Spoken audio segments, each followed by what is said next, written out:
Otro tipo de movimiento armónico simple, bastante común, es el movimiento de un péndulo. Entonces, si nosotros ponemos a oscilar dos masas acopladas a una línea, la cual pues oscila en el campo gravitacional de la Tierra, vamos a ver que éstas empiezan a oscilar. La dependencia va directamente entre su longitud, es decir, entre más corta sea la longitud de esta línea, más rápido va a ser la velocidad de oscilación. Y pareciera que es también dependiente de la masa que existe colgada en el péndulo, pero en realidad la masa no nos va a afectar la frecuencia de oscilación. A frecuencia de oscilación, recuerden, nos referimos a qué tan rápido va a realizar los ciclos. De la misma manera que como sucede en el resorte, las energías potenciales y cinéticas oscilan entre sí para sumar siempre un mismo valor de energía total. Entonces tenemos un movimiento de oscilación, el cual siempre trata de llegar a una posición de equilibrio, en este caso la posición en la que si tuviéramos nuestro péndulo estaría en la posición de equilibrio. Entonces, aquí lo que podríamos hacer es empezar a visualizar cuáles son las diferencias entre el resorte y el péndulo, qué fuerza es la que está actuando como fuerza restauradora. Recuerden, es necesaria una fuerza restauradora para tener un movimiento armónico simple.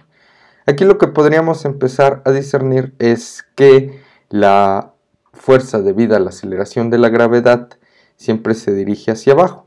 Entonces, en el punto de equilibrio, la aceleración de la gravedad pues tiene componente totalmente en y. De hecho, en todo punto de la trayectoria tiene componente totalmente en menos y.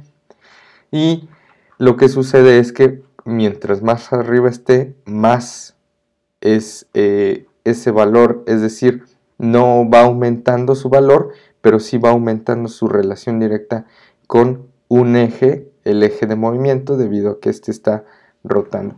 Entonces tal vez sea conveniente que empecemos a rotar los ejes y no que rote la aceleración, es decir, nosotros sabemos que la aceleración de la gravedad no va a cambiar. A lo que me refiero es lo siguiente: vamos a hacer un diagrama de fuerzas de una sola masa, suponiendo que está inclinada a través de un cierto ángulo. El ángulo lo voy a describir tal vez por acá. Esta es la línea de equilibrio, suponiendo que aquí tenemos un ángulo θ, exagerando desde luego la oscilación. Y entonces aquí vamos a ver unas cuantas fuerzas que están actuando sobre nuestro objeto. Desde luego la tensión de la cuerda, que está impidiendo que el objeto se vaya hacia abajo, la vamos a llamar, pues como normalmente, la tensión T.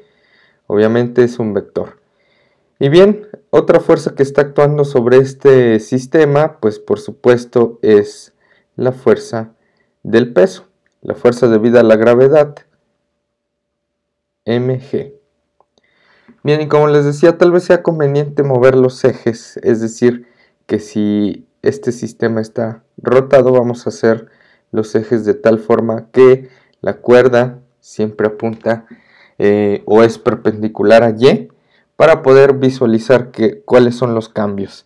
Es decir, T siempre, sin importar, y si nos damos cuenta, si estuviera aquí la masa, pues también estaría dirigida en dirección y positiva. Y eso es lo que queremos para evitar tener otro tipo de fuerzas extras. No queremos lidiar con T. Después de todo, T va a depender, sí, desde luego, de la velocidad, porque al tratarse de un movimiento circular, pues T va a estar relacionada directamente con la aceleración centrípeta. Sin embargo, la aceleración centrípeta sabemos que existe, mas no es precisamente la aceleración que nos mantiene nuestro objeto en movimiento armónico simple.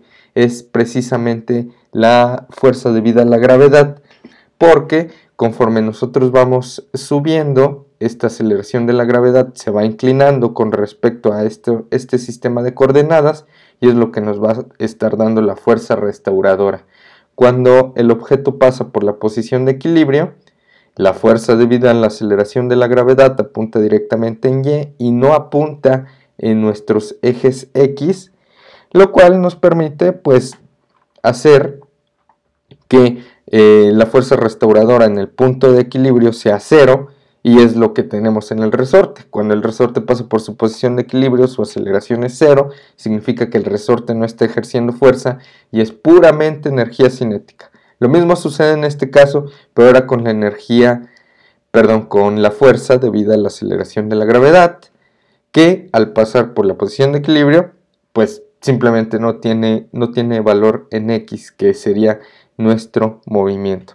Entonces vamos a hacer la sumatoria de fuerzas, pero respecto a solamente la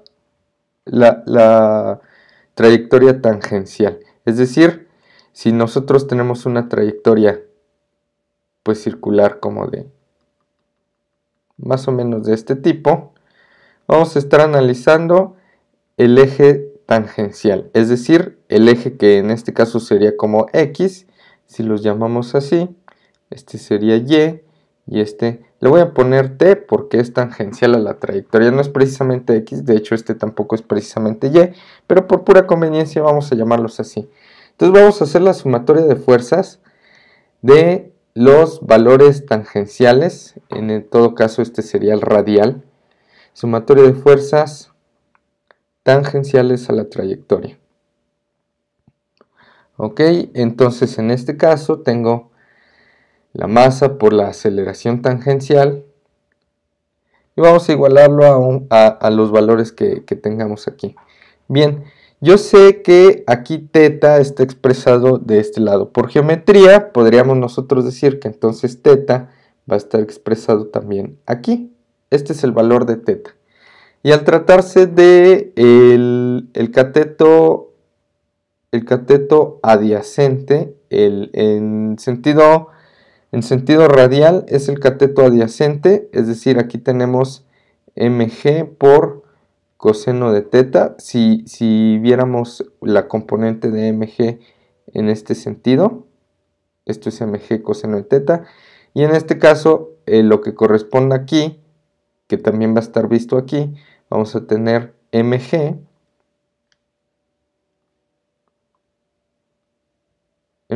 por seno de θ. Sería este otro vector que es la componente tangencial de mg. Entonces es el único vector que tenemos aquí en sentido tangencial. Vamos a escribirlo así tal cual. Pero en sentido negativo, porque está hacia la izquierda, les digo, vamos a compararlo como con x. Entonces tenemos menos mg por seno de θ. Y esto va a ser igual a la posición. Pero la posición, conforme va cambiando, al igual que cuando tratamos con movimiento circular, pues en realidad no es una posición en X, no es un desplazamiento lineal, es un desplazamiento de arco. Entonces recuerden que los arcos los definimos por medio de la letra S, S que en realidad es igual a R por θ. Sí, es una longitud de arco.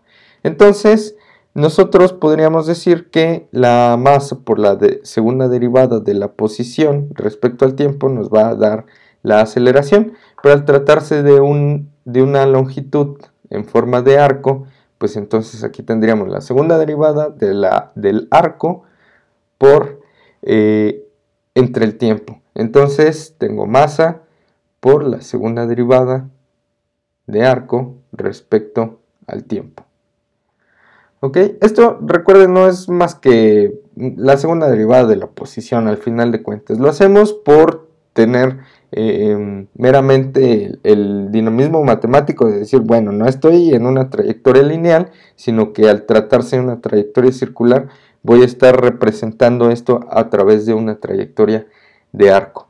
Bueno, entonces puedo yo de esta forma reemplazar lo que tengo en mi definición de longitud de arco para la segunda derivada. Y entonces se me va a volver un poco más fácil.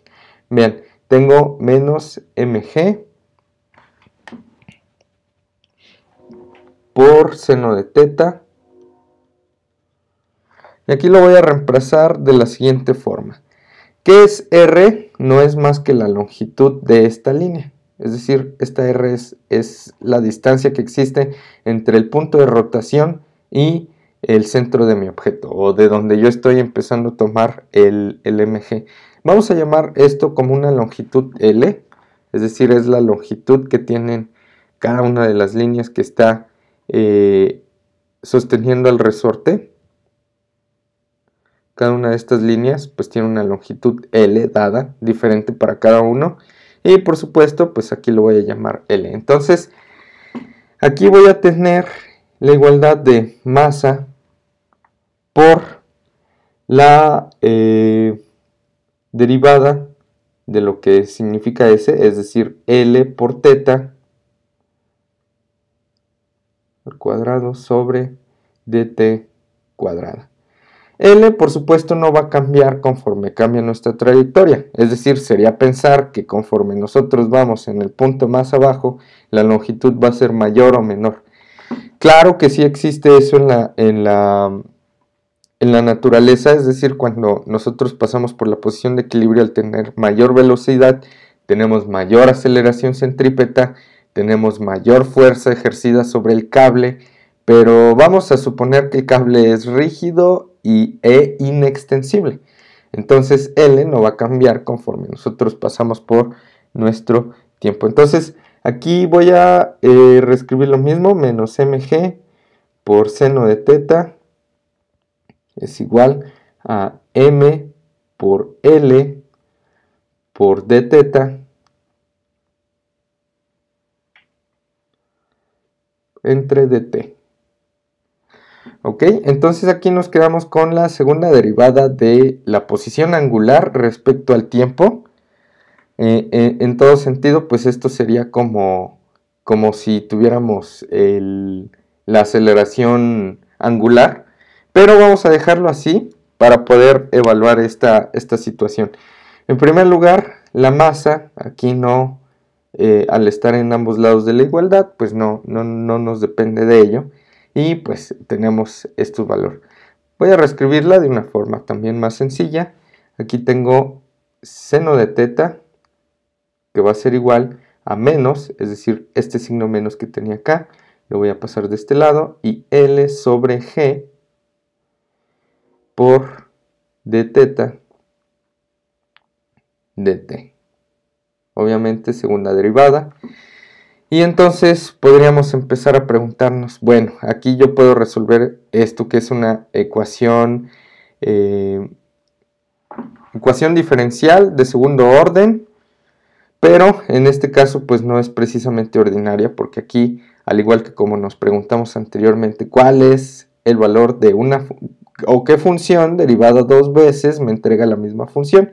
En este caso la pregunta clave que nos tendríamos que hacer es ¿qué función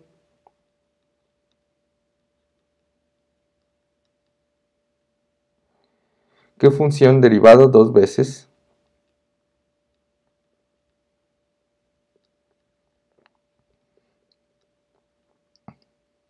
me entrega el seno de esa misma función?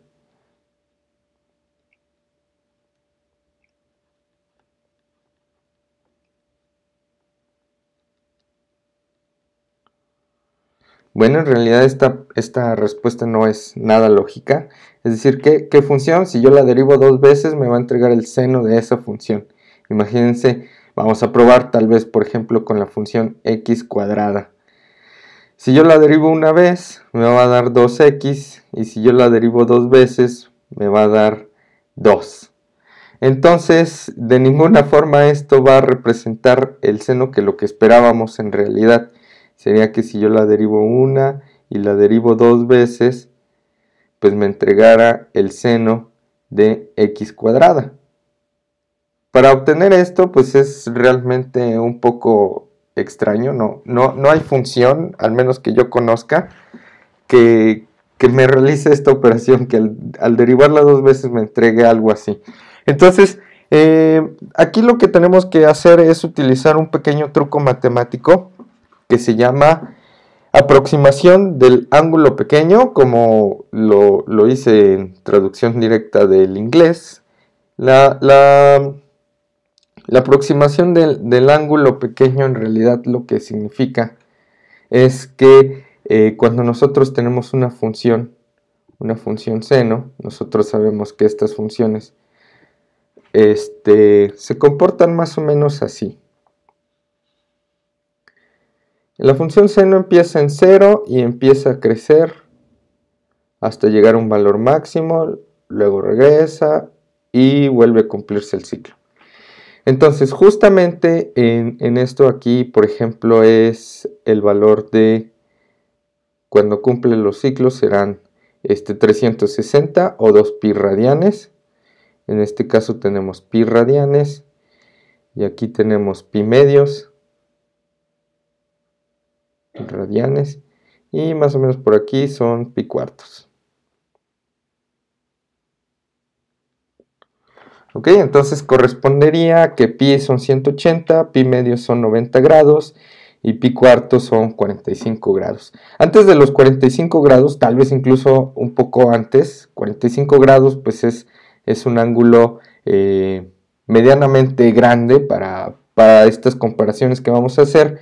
Conforme nosotros hacemos un zoom en esta zona de ángulos pequeños, pues nosotros lo que vamos a ver es lo siguiente. La función seno se va a comportar casi como una línea recta, tanto para un lado como para el otro.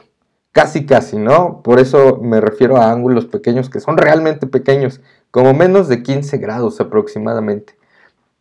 Y esto es válido porque si ponemos en nuestras calculadoras, no sé, el seno de 1 grado, por ejemplo, tal vez obtengamos relativamente con los radianes, vamos a obtener valores que se parecen mucho a los que describiríamos a través de la función simplemente y es igual a x.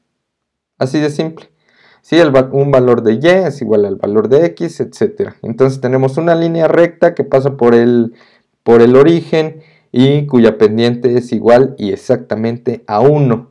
Símilmente lo hace la función seno nada más sin multiplicarle nada extra y por supuesto tomando los valores del argumento en radianes. Entonces esta aproximación nos va a servir para poder replantear la ecuación que ya teníamos, la cual la voy a reescribir de la forma que teníamos últimamente, que es seno de teta, que es igual a menos g sobre L por d teta cuadrado sobre dt. Aquí nos podríamos incluso empezar a plantear que se parece bastante a la ecuación que ya habíamos planteado para el resorte. Sin embargo, vamos a hacer este cambio para que sea muchísimo más evidente. Para ángulos pequeños,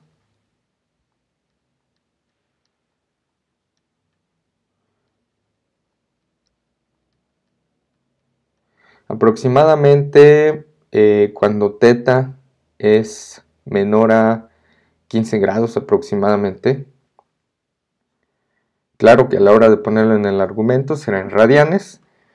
Para ángulos pequeños, el seno de teta se aproxima a el valor de teta. Así de simple. Entonces podríamos decir aquí que teta es entonces igual a menos g sobre L por d teta dt. Y recuerden que teta al final de cuentas es el valor de una función, no significa que estemos hablando exactamente y precisamente de ángulos. Después de todo son variables mudas y si tengo una función la cual la derivo 2 veces y me entrega la misma función pero con signo cambiado, entonces estoy hablando precisamente de una ecuación diferencial de segundo orden, ordinaria, que ya resolvimos, solamente que aquí pues va a cambiar este otro valor. Entonces este otro valor es lo que antes teníamos como k sobre m. Recuerden que en ese sentido pues nosotros habíamos dicho que ese k sobre m era igual a la frecuencia angular y entonces en este caso pues va a ser igual. Esto va a ser omega cuadrada para que a la hora de ponerlo en nuestras ecuaciones pues tengamos los mismos valores y podamos utilizar exactamente las mismas ecuaciones, de tal forma que la solución de esta ecuación va a ser teta en función de t, pues va a ser igual a un cierto valor de amplitud, el cual va a ser el valor en el que nosotros extendemos en su máximo nuestro oscilador armónico. Si lo visualizamos así, pues bueno, entonces sería el ángulo en el cual yo lo elevo inicialmente, por supuesto, y por la función coseno de omega t más la fase. La fase sigue teniendo exactamente el mismo sentido que como lo tenía en el sistema de masa resorte, es simplemente de dónde empezamos a contar. Si empezamos a contar desde el punto de oscilación máxima, pues entonces la fase sería 0. Omega, pues lo obtenemos ahora de este valor. Vamos a replantearlo de esa forma, de tal forma que entonces omega, en este caso, omega pues va a ser la raíz cuadrada de G sobre L. Y vean que tiene sentido con lo que dije al principio, en donde a mayor longitud de la cuerda, pues menor es la frecuencia de oscilación, es inversamente proporcional. ¿Y qué pasa si nos llevamos nuestro sistema de péndulo a la luna? Es decir, imagínense que aquí lo pongo en la luna, la gravedad es 1/6 de veces menor, esperaríamos que la frecuencia angular se reduzca 6 veces, entonces ahí están, muchísimo más lentos, precisamente porque quitamos la gravedad. También se movieron de su punto máximo porque, bueno, aquí teníamos mayor velocidad cuando nosotros hicimos el cambio, entonces tienen mayor energía, sin querer les dimos más energía. Sería un resultado esperado, tal vez si nos fuéramos en una nave espacial y ponemos a oscilar péndulos en la Tierra, pues sería como si tuvieran energía extra que le brindó la energía potencial del planeta. Entonces, si reducimos totalmente la aceleración de la gravedad, pues bueno, sería mucho más lento. Y eso pues es directamente proporcional. Como les dije, la masa en realidad no juega un papel muy importante. Lo único que sí es que es necesario tener masa para tener gravedad. Si la masa es despreciable, pues entonces la oscilación no tendría mucho sentido porque no tendría masa sobre la cual aplicarse la aceleración de la gravedad. Y si no hay masa por la cual se aplica la aceleración de la gravedad, no tenemos la segunda ley de Newton, fuerza es igual a masa por aceleración, y entonces no tendríamos movimiento. Entonces, la masa tal vez no juega un papel importante en la frecuencia, pero es importante que exista para que exista movimiento armónico. Lo mismo sucede con el resorte.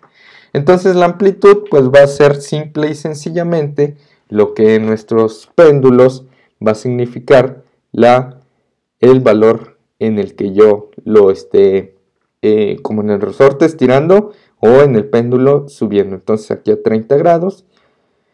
En este caso pues voy a ponerlo a, no sé, 20 grados. Y esos son los valores de amplitud máxima.